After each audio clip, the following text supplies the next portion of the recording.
চামড়া শিল্প রপ্তানিতে একটি সম্ভাবনাময় খাত ছিল এবং তা এখনও আছে বলে মন্তব্য করেছেন শিল্পমন্ত্রী খন্দকার আব্দুল মুক্তাদির। দুপুরে সাভারের তেঁতুলঝরা ইউনিয়নের হেমায়েতপুরের হরিণধরা এলাকায় বাংলাদেশ বিসিক শিল্প নগরীর ট্যানারির কেন্দ্রীয় বর্জ্য শোধনাগারে সিইটিপি পরিদর্শন শেষে সাংবাদিকদের সাথে আলাপকালে একথা বলেন তিনি।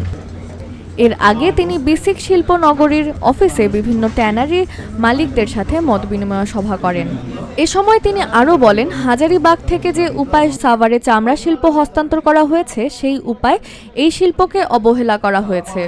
সেই জন্য চামড়া শিল্প তার কাঙ্ক্ষিত পথে আগায়নি। বিগত বছরগুলোতে এই খাতকে নষ্ট করা হয়েছে। যে পরিমাণ বাংলাদেশের চামড়া আহরিত হয় সারা বছরে তার পুরোটা রপ্তানি খাতে নেওয়া যেত, তাহলে $12 বিলিয়ন রপ্তানিতে পরিণত হতো। সিইটিপির সকল সমস্যার সমাধান করা হবে বলেন তিনি।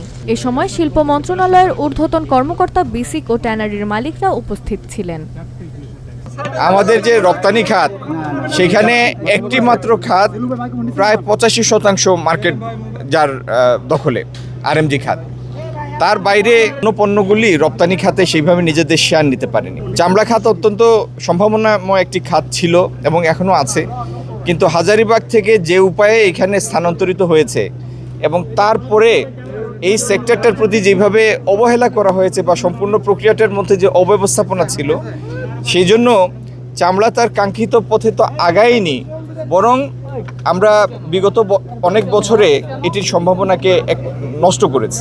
যে পরিমাণ চামড়া বাংলাদেশে আহরিত হয় সারা বছরে, যদি তার পুরোটা আমরা রপ্তানি খাতে নিতে পারতাম, তাহলে এই খাতটি অন্তত $12 বিলিয়ন একটা রপ্তানি খাতে পরিণত হতো।